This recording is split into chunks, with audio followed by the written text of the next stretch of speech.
Systematic corruption and police violence have come under surveillance due to the introduction and use of body-worn cameras, which is testimonial for capturing footage of evidence during investigation or any other incident that needs to be reviewed over in our judicial system.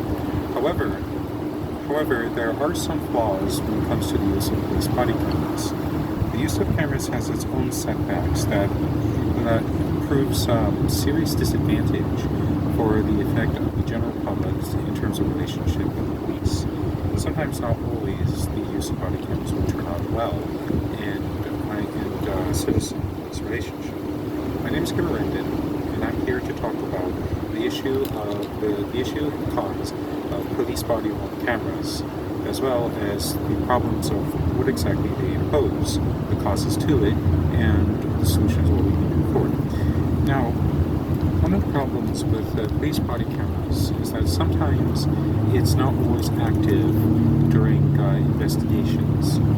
According to the 2021 article, Every Move You Make, Every Word You Say, Regulating Police Body Cameras by Robin Brewer of the University of New South Wales, there have been a general failure on some officers' part to activate their cameras during an investigation. Reports have that police apprehending a dangerous suspect during the heat of the moment failed to turn on their cameras prior to the investigation. Pretty much any evidence of the scene is lost, and it leaves the scene biased of the simple appearance of police arresting a suspect without great cause, as there are two sides to the whole story that needs to be told. But due to the general failure of using cameras, it makes the officers seem not only unprepared but inadequate at the same time. Of course, this is done by an easy general mistake that sometimes we often forget to, especially in high-tense moments. That is part of it. But there is an issue of when cameras are deliberately not activated on purpose rather than the stress of the moment. According to Adrian Sings in the Canadian Press article, Man Shot by Police, Memphis Officers Didn't Activate Cameras. A Tennessee man was pulled over and systematically was shot and killed by 3 police officers at the scene. Although the man attempted to attack them with the gun, the police had on purpose deactivated their body-worn cameras before confronting the suspect and shooting him. Now, while of course it was justifiable that he had to use force when under threat, as natural for their reaction to their training, it was horrible for them to deactivate their cameras because it also gives them the appearance that they're trying to hide something, they're trying to cover something up. And the appearance of the dead man with their hands, it makes it seem as if it was another form of police corruption and brutality. This kind of skews further the public image relationship since it's with the police, where they seem to be no longer trusted. But another issue of the police body-worn cameras is that sometimes it is used to the police's advantage in trying to cover something up to their benefit or to appear entirely implacable or unassociated with opponents at all. The Policing Journal, Policy Practice by Stephen Beckman, the effects of body-worn cameras, Minor Police Victimization by Stephen Beckman, that has been police perspection of violence or by maintaining control over certain individuals that sounds appear as if they are a victim of the of schools and the person they dealt with as well as most dangerous. And while this is mostly true for some cases, as the suspect can become violent and the need to use force necessary, it's not always. Sometimes a person can be innocent and doing nothing wrong, but the police, by manipulating the image, can try to maintain a level of innocence to make themselves look as if they are entirely justified. So it's become clear that the issue with police having with their body-worn cameras is not the cameras themselves, it's how the police can use them to their own conduct and not for the law, but for benefit, in which they can hearsay of who is guilty, who is not, based on their own judgment, and not by the law, their own actions.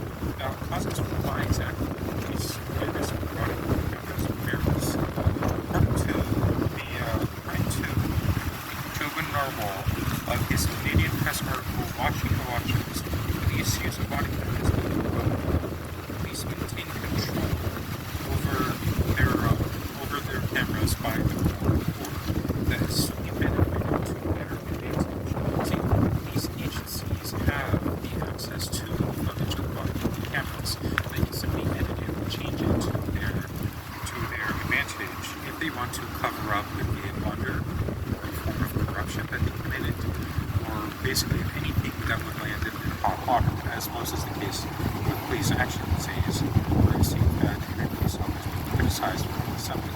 Most likely this is in part due to them wanting to avoid such issues, but also for more technical means as well. In Paul Solitaroff's Rolling Stone article, The Untouchables, for example, police can use their authority not for basically for the benefit of what they're supposed to do, but sometimes by their own means about their own cruel actions. Accordingly, in 2020, a young juvenile teen named Calvin Cross was spending time with his friends when he was brutally murdered by a group of police officers that appeared out of nowhere. They shot him without warning when he attempted to flee. They had shot him repeatedly and continued to do so even after he was dead. And police who had responded to the scene attempted to justify their actions as necessary on the grounds that the dead teen was a dangerous suspect who sported tattoos, inciting violence, or other sorts of means. And footage and false testimony that they fabricated attempted to prove their own words that Calvin Cross was a dangerous suspect and he was threatening to murder them. But internal investigations and actions from officers who could not abide this corruption stepped forward revealing not to be the case, and the cops had murdered him simply because they could. The most unfortunate thing is that the murderous officers who had killed him, even after their exposed for their lies, were never punished, and were instead praised for the department's killings. According to the article, they remained untouchable as such because of their high power and making it a felony to intervene or fight against an officer, pretty much putting them not as more of a protector for the common people, but more as a ruler above them that has no consequences at all. And likewise, an issue is that sometimes it can be tied into incompetence or handling a situation, or lack of proper training. In the morning edition article, San Antonio officers fired after shooting teenager by Mario Navarro. Officer James Craig believed he had encountered a suspect earlier in McDonald's parking lot and attempted to violently the young man out of his car without explanation, and when the young man attempted to drive off, the officer shot him in response. The young man survived, but Brennan was fired because of his poor handling of the situation. Likewise, his body camera was also tempered to make it seem as if the suspect was dangerous as well. So all in all, these causes are tied into the fact that police do these things either like to cover up their own crimes, to cover up an error that they don't want to face, or the fact that they are not yet ready to handle their job. In other words, it's all done to save their reputation, but it comes at the cost of losing trust in them as well. Now, an ideal solution to how we can prevent this with the body-worn camera issue. According to the New York Amsterdam article, body cameras now required to be worn by police with regulations in New Jersey by Cyril Josh Barker. Legislative offices in several states have issued that body cameras must be monitored not just by police agencies, but by higher agencies with the jurisdiction to review and monitor these police footage and to ensure that nothing is tampered with. And in the Crystal Shores article, rather than defunding the police, politicians are increasing funding for body-worn cameras. In the Canadian press, political leaders acknowledge that there is a systematic problem with policing. Sometimes it's racism, sometimes it's just because they want to. And there have been many proposals to increase the police funding of body-worn cameras where the police cannot tamper with them or of any sort.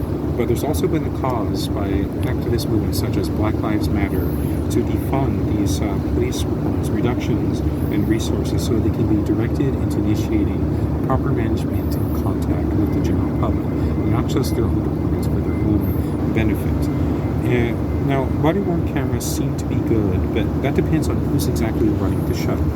Police are the ones responsible for protecting the protecting the common people when it comes to the threat.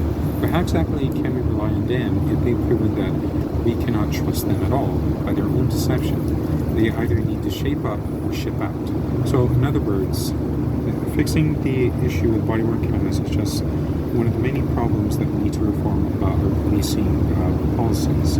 But it's a start, and eventually, hopefully, the use of body-worn cameras will not be temporary, and the truth will be revealed for what it is, not by illusion, to the face of the law. That's amazing.